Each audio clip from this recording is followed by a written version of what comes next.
This is Texans TV. Texans Extra Points is sponsored by Community Coffee, strong as our roots, by Reliant, the official energy provider of the Houston Texans, and by your Houston area Ford dealers. Ford is the best in Texas, and by Emoji, the official business bank of the Houston Texans.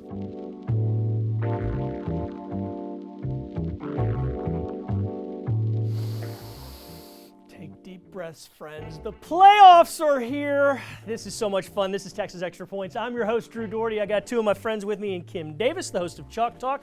She's a longtime sports broadcaster, sports journalist here in Houston. And we got Sean Pendergast from SportsRadio 610. He's on in the mornings weekdays. He does the pre and the post-game show for the Houston Texans.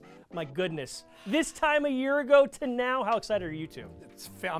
I'm amped, man. I'm ready to go. Playoff football, baby. I couldn't have scripted it, right? Who would have thought a year ago that right now we'd be talking about, hey, guess what, on Saturday, we're hosting the wild card game. Yeah. It's a gorgeous sight. We're going to get into that in just a moment. But first, we got to get you up to date on what's coming up on the show. It's all part of the quick hits a little bit later on. We have two keys to a Texans win over the Browns. Before that, we've got a Texan to watch from each of the three of us against Cleveland. And we have a telestrator. John Harris is going to do some X's and O's about some defensive, great plays that happened recently. And I'm going to go one-on-one with tight end Dalton Schultz. He's been an absolute bargain of a player this year. He's been outstanding. But we're going to talk about the quarterback, and we're going to start with you. If this is C.J. Stroud as a rookie, what's C.J. Stroud going to be like next year? What's C.J. Stroud going to be like in 3 years? Yeah, I think he had something interesting to say on the McAfee show. He talked about how he actually had more responsibility in his offense at Ohio State under Ryan Day than he has here. That's wild. It's crazy to think. And McAfee's reaction to it was kind of mine, which is, oh, my God, when you start to actually evolve to where you're going to have full responsibility, more weapons, more cap space they're spending on the offensive side of the ball, and just the natural progression of C.J. Stroud. I think it's going to be amazing the next few years. Eventually you're going to have to pay him, and then it gets a little bit harder to have that maximum C.J. Stroud. They're learning that in Kansas City. But for now, for the next, you said 3 years, I think the sky's the limit for C.J. Stroud the next 3 years. How delicious is this? Okay, he's got the smarts, he's got all the physical traits. Now you're going to get some experience in. What's that mean, C.J. Stroud now? What's that mean, C.J. Stroud next year? I mean, he just keeps getting better, right? I think because all those things that Sean just said, but also the trust in him will continue to grow because now you know what he can do, he knows what he can do, and people around him knows what he can do. 5 scoring drives in the first win, 4 scoring drives this last weekend. So over under 4.5. What's he hitting this weekend against the Browns? I'm going to go over. Okay. I'm going with the over. I think this is going to be a much different game. And he's the reason, right? And so I'm going to go with the over. Okay, how about you? Scoring drives, I'm going to go with the over because I think he'll move the football between the 20s. The question will be, do you cash in when you get down into the red zone? I think he'll move the football. I think there were a lot of throws there in that last game, even though it was a blowout loss. I think there were a lot of throws in that last Cleveland game that CJ probably makes that might have been there. I think even some of the coaches have kind of alluded to that a little bit. So I think 4 scoring drives. The key is punching it in the end zone. Yeah. All right, let's spin the wheel. Okay, last weekend, Nico Collins turned in a performance for the ages. So pass catcher, who shines? Which of them shines this week against Cleveland? Nico's almost too easy to pick because he just keeps feeding. I'll go Dalton Schultz. Yeah, I think Dalton Schultz. I think they're going to need more of a complement of receivers than they had in the last game. I think they're going to need some of that depth. But I'm going to go Dalton Schultz, who came up. He had one drive where he was the man, and it was the winning drive in that game. And CJ's just got such good chemistry with him. So I'll go Dalton Schultz for about 5 or 6 catches. Hey, dude, Andrew Beck caught a touchdown. He did. I don't want to disrespect the Pro Beckster. Bowl alternate, Andrew Beck. Awesome. How about you? Who are you going? He stole my game. It's Dalton Schultz. I mean, it's easy, but he's going to be really a factor. Yeah. He's going to have to step up and kind of fill the gap because we know they're going to key in on Nico. And this defense is much different than Indianapolis's defense. And so you're going to need Dalton Schultz to make a difference. They've got to have one, I think, at least of Noah Brown or Robert Woods back in the lineup. That's a big drop-off from Nico to the next wide receiver. Yeah. Ideally, you get both of them, but we'll see. It's coming up. All right, complete this sentence, Kim. For the Texans to win, the O-line must? They must keep CJ upright. Okay. And they must not shoot themselves in the foot. Yeah. Right? The penalties, the negative plays, they've got to play clean. Okay. Yeah. The penalties are the big thing for me. They cannot be behind the chains in this game. And you do that in one of two ways, either losing yardage on first down or second down running the football or having silly penalties. So I think the penalties are the big thing for the offensive line. Got to play a clean game if you're the offensive line. No yellow hankies on the field. You heard it here first. Yep. All right. We got to talk with a guy who's kind of an offensive lineman, but he's kind of a receiver. It's Dalton Schultz. We mentioned him earlier. I got a chance to go one-on-one with him, and here's some of our conversation. Tight end Dalton Schultz joins us now. We got to talk about this matchup with the Cleveland Browns and the Texans. But first, let's rewind. What was your welcome to the playoffs moment? Was there a moment where you realized things are a little bit different right now? When we played the Steelers and like CJ came out guns hot, like guns blazing, like he made some throws. It was just like we might be able to put it together now. Like, so I think we've just been building momentum. You know, week by week, like some games haven't gone our way. Some games like we've been in it and been able to close them out. We've been battle tested and battle hardened, and so I think, you know, going into the playoffs, like, you know, people would say we got a lot of momentum, but like from our point of view, like we've built a lot of a good foundation for ourselves. Hey, with CJ Stroud leading the way, how much of a lift has that been for this offense? All respect to Davis, all respect to Case Keenum, but what has CJ meant? Having him out there on Sundays, it's like we're never out. Like, I don't care what the score is, like we're never out of the game, because we know like the confidence that, you know, he's been able to build in himself, but the confidence that we have in him to perform no matter what. If we're down 3 scores, if we're up 3 scores, like we know 7's coming to play. And you know the NRG Stadium crowd is going to be pretty wild and rocking. How excited are you playing in front of the home? Very excited. Very, very, very excited. Hopefully it's going to be a great atmosphere, and we can bring out that dub. Dalton Schultz, go get the victory. It's always great talking with you. We really do appreciate the time.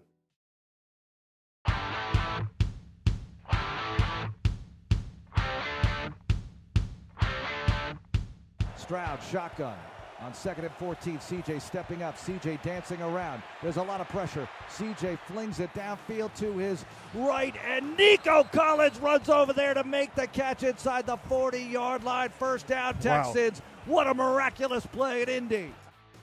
That was a fun one. I kind of thought, oh, Stroud's just going to throw it away, but Nico Collins sneaks under it. It was a huge play in that game. My goodness, such a fun game to watch. Drew Dougherty, Kim Davis, Sean Pendergast here on Texans Extra Points. Okay, the most undersung Texans defender over the last month or so, who you got? For me, it's Barnett. Yeah? Yeah, I think he's just been really key up front. I think we don't really see a lot of what he does in terms of the numbers, but he's been really important. Yeah. And we need him to continue to do that, especially because they've been banged up. But I think Barnett is the guy for me. Barnett's a great one. I'll go Christian Harris. And I don't know if he's starting to really rise up to where he might be above the line of unsung. But, you know, look, he had a rough first half of the season. He's at a dynamite. Really, there was a point in the Tampa Bay game where it was almost like Christian Harris just said, man, I'm better than this. And he flipped the switch. Yeah. And that switch has been flipped the entire second half of the season. And with some of the depth kind of, you know, no Blake Cashman for a few games there, Christian Harris really, I think, kind of propped up that linebacking crew. So Christian Harris is mine. You had 2 interceptions the last time you played the Cleveland Browns. 1.5 takeaways. You going over? I'll go over. Yeah, Joe Flacco. I was going to say Joe Flacco's just due for a game with some turnovers. He actually does turn the ball over quite a bit. Like he's punts, due for man. They're like punts. Yeah. He's due for a game where he's not throwing for 368 yards. But I'm going to go any game involving Joe Flacco, and it's here at home, and this Texans team is going to be angry, and at least one of Will Anderson or John Grenard is going to play in this game. I know Grenard played in the last one. He played 3 snaps. Yeah. I'm going over on the turnovers. I'm going over. Okay. I'm going over. I think you have Will Anderson if he continues, and hopefully you have Grenard, probably game time. They've got to turn him over. And because he does do that, he's not having the game he had last time. We're just going to claim it. Yeah, there's so many new faces that'll be back, so many important faces that you didn't see the last time that I'm with you guys on the over. All right, let's do some true falsing. We're doing these either ors today. Defense gets 2.5 sacks on Saturday. You there? True, false? I'm going false. Oh, I'm sorry. Yeah, I mean, look, I can see false just because of the depth at defensive end, and you don't know how good Will Anderson's going to be. I'm going to go over just because I think D'Amico is going to scheme up a sack or two here or there with the blitzer maybe and get at Joe Flacco. And I think I think a big focal point for the defense this time around has to be keeping him in the pocket. It's ugly watching him scramble, but he does have some kind of like the old man in the gym playing basketball. Like, how does he have these moves? He's an old man, right. But he's able to escape. He had that one throw where he escaped to his right and kind of threw back across. So I think that's a big focal point, is kind of hemming him in and keeping him in the pocket. So I'm going to go. Optimistically, I'm going to go over. I sure hope you're right. I hope I'm right too. We need him in the pocket. Yes. We need him to be contained. Yes. Just tee off on him and make a mistake. Absolutely. All right, it's time for Texans to watch in just a bit. But before we get to that, we got to take a break. And before we take a break, our own John Harris breaks things down, X's and O's wise, here with this week's version of the Telestream. First play of the game, bomb. You gotta love it. Let's take a look at why it happened. C.J. Stroud to Nico Collins to start the game. What's interesting about this is how the Texans go about this and set this up. They come out in 13 personnel, 1 back and 3 tight ends here. So 13 personnel, and you can see the Colts are in their base alignment. And when they would go with their base alignment with 3 linebackers here, they would put Kenny Moore out at the corner and take him away from the nickel spot. Now, when they went nickel, they would just take one of these linebackers out. He would step into the nickel. They would bring in another cornerback, number 40, Jalen Jones. So one thing to take a look at here, and I noticed this as I saw this, watch these 2 guys right here. They've got a lone receiver over here. It's Nico Collins, okay? So there should be some communication between these 2 of how they're going to cover Nico. And you can watch them from the beginning here. Look at Juju Brents is giving him some kind of signal, like, hey, like, I love you or whatever. He's giving him a signal. And look, they're kind of communicating back and forth. And I bring these 2 up, and I'll show you why I'm bringing them up in just a second. So now he's giving another signal when Dalton moves over here, okay? This is a max protect 2-person route. And Dalton is going to get mauled in here. Like, these linebackers, watch Dalton here first. He gets absolutely mauled. Look at all that, okay? Then Alubi's going to get in there, and it's like he's not really part of this. What makes this interesting to me is this is what I think is half coverage over here. So he's playing a squat corner, half field, quarter of the field over here, and a quarter of the field over here. That's what it looks like, okay? So it looks like that, which is a non-Gus Bradley coverage. They like to play cover 3. So they're playing quarter, half here. Now, in a quarter, half situation, this safety, when he gets a vertical read here, he usually locks on that guy. But then Dalton cuts over here. He should help on this. Nick Cross is nowhere to be found. So I don't know if this is the change he makes here.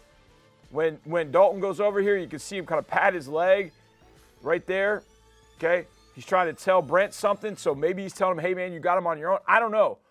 But either way, Cross sitting in the middle does nothing for them. Harrison sitting in the middle does nothing for them because Nico's going to go whoop, whoop, and run right by Juju Brents. And when he takes off, there's no catching him. Right about here is when I thought he's got him. Now, I'm standing right over here. I could see this. I was watching that whole interaction over there, and I could see Nico right here. I just didn't know whether CJ was going to have time to get the ball off, but I can see Nico right on Brents from all the way over there. And I know, throw it. Let it go. And he does. And now you can see he's got 2 steps. So the ball, it's not a ton of separation, but that's NFL separated. And he's just got to put it on him. Puts it on him. Boom. Look at that. Now let's take one final look at number 7. It's pretty good protection except for one piece. Buckner is going to work his way around here. Somehow he gets all the way around kind of this mesh. So he's doubled here, double here. Good job on the edges here. Okay, but Buckner's just like, I'm going to run around. And he almost gets to this. Charlie sees it at the end. That's not Charlie's responsibility, but he almost sees it and almost gets there. Well, Buckner almost gets there too as CJ delivers a dime. Look at this throw. Good Lord Almighty. Throw, catch, 7 points, win a division, baby. Wasn't it nice? Sure was.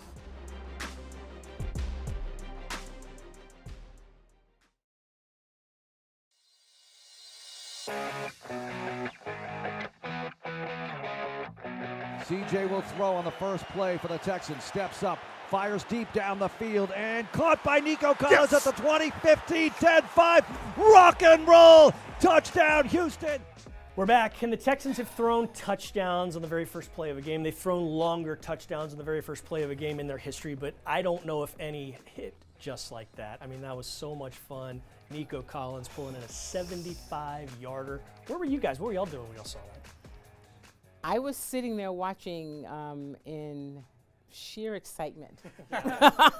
I was up at the station because Yes. You were doing the show. I Yeah, was yeah. doing the show, getting ready to do the pregame show.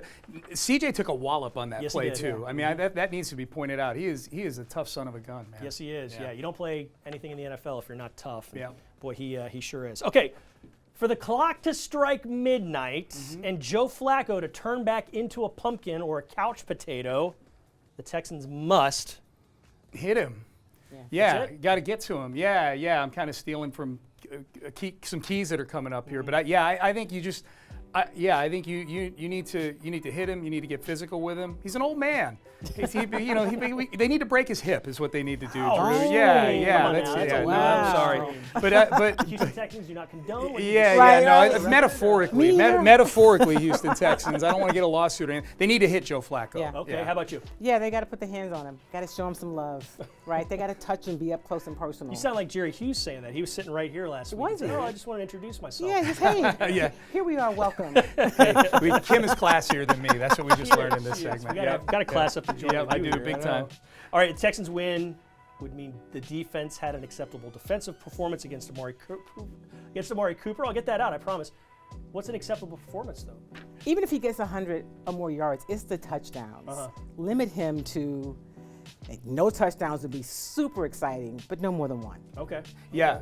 Similarly, mine is touchdowns is a good one. Mine is chunk plays. To me, if he has a box score where he's got 8 catches for 102 yards, as long as the long isn't 54 or something like that, if he just eats him in little front of 10 you and 12 and- yard, if you make them work, I know Joe Flacco's been great. I do feel like if you make them work and go 10, 12, 14 plays in a drive, he is a quarterback who's eventually going to make a mistake. So it can't be like last time where you're getting 53 yards on the first play and 59 yards over didn't the have top on a opportunities to touchdown. get takeaways, No yeah. chunk plays from him is the big thing. Yeah. And he's due. Flacco's due. yeah, He is, yeah. I'm an on-pace guy. I'm a he's due guy, so let's do the he's due. Yes. Let's go with that. I know you are, too. Big time. How about the defense? What about their defense impresses you most? Because there's a lot of different ways you can take this one with Cleveland. Yeah, to me, I mean, you can name almost anything. To me, it's the secondary. I mean, they've got the pair of corners that they have. Really, the top 3 corners that they have could all be starters in the NFL. Could all be like number 1 or near number 1 guys on a bunch of different teams around the NFL. And so that to me, I mean, Myles Garrett is just a super impressive individual player, but to me, like as a unit, their secondary I think is outstanding. What stood out to you? So, talking with D'Amico, he talks about their speed, just overall their speed, and the way their linebackers fly around. But it's just the way that they're just so sticky, I think is the word, right? They don't really let stuff get through, and they're so good in the red zone, which we saw last time. Right. And so I think that's the thing that's most impressive. You may get there, but then you've got to punch it in, and that's where they stop you. They make you earn it. They There's make no you doubt earn about it for that. sure. There's no doubt about that. All right, Texans to watch. Who do you got? Mine is a 3-headed one. All right. The law offices of Scruggs, Dieter, and Mason. I've heard you pull this one. before. This is The good. 3 interior offensive linemen for the Houston Texans, when it feels like when things have broken down for the Texans traumatically in pass protection, it's been coming up the middle. Laramie Tunsil, you don't have to worry about on the outside. Feels like whoever's been playing right tackle has been okay. It's that interior part, and the way they move Myles Garrett around, they move him end to end, they'll put him in the middle. The other guys they have, Tomlinson and the other guys along the defensive line that they've got in Cleveland, they're great everywhere on defense, but to me, preventing that push up the middle on CJ, and obviously opening up holes in the run game. Interior of the offensive line for the Texans. Good choice for you. How about you, Ken? So for me, it's Dalton Schultz again. good one, I yeah. think Dalton is going to be really, really important for all those things that Sean said, and to give CJ another target. And then I think it's also going to be Denzel Perryman, because I think on defense, the communication piece was a challenge for this last time. Those big plays were because the communication was off and people were out of place. So it's my 2-headed one, not 3-headed one. I'm going to go with Jalen Petrie because he had a tough game against Cleveland last game around. Yeah. He's played really well these last 2 weeks, and you're going to need him to keep playing well because you're going to get tested deep with Joe Flacco. You're also going to get a chance to tee off on Joe Flacco. You mentioned dialing up different type of blitzes. Yep. Let's see Jalen Petrie coming on Absolutely. through. That's a good one, Stafford too. zone, Yep. Getting a sack or what more. All right, we've got to get to keys to a victory here on Texans Extra Points. Don't go anywhere. We'll be right back.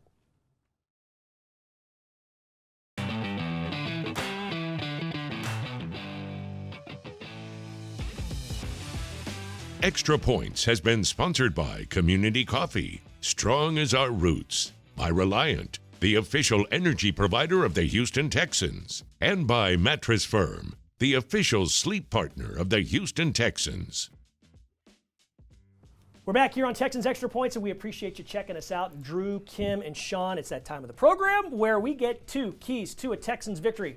What do the Texans have to do? Yeah, I say offensively, I mentioned this earlier, but stay ahead of the chains. You know, on the game-winning drive in Indianapolis, they had to convert a 2nd and 20, a 2nd and 14, a 2nd and 13. That ain't happening against this defense. So they got to play clean in terms of penalties, not getting behind the chains, and block well and make sure that at least when Devin Singletary's running, there's a forward lean to it. And then defensively, they got to heat up Joe Flacco. They got to hit Joe Flacco. The Browns are playing with backup tackles on the offensive line. They've got to take advantage of that. Feast, I like it. How about you? So it's really similar to Sean. I think offensively they have to play clean, right? They've got to not shoot themselves in the foot. The penalties have got to stop. They cannot keep starting in 1st and 20, right? They can't do that. So they've got to be able to play clean and not make the mistakes. And then defensively, they cannot afford to give up the big plays. They've got to get the pressure on Flacco. If he sits back in the pocket, he's going to cook. We can't afford for him to do that. We don't want him to eat this weekend. I like those. Those are definitely recipes for victory. I'm going to go with this. Start fast. Take advantage of the crowd being behind you. Make a big play on defense. Score early on offense. Do something on special teams, but just feed off of that frenzy, get ahead, and get going. And then just +2 in the takeaway differential or the turnover differential. Get 2 more than they get. It's like a fetish of mine talking about this. No, but that feels like a winning formula. That is a winning formula. Yeah. Do that. Yeah, it's not a bad fetish to have, Drew. Yeah, it is. It's good, clean, wholesome fun. All right, it's good, clean, wholesome fun being with you guys. Sean, Kim, thank you so much. Yeah, thanks for Let's having do this me. again very, very soon when the Texans are moving on, hopefully, to the 2nd round of the playoffs. We thank you so much for checking us out. We'll be back, and we'll see you again soon. Go Texans.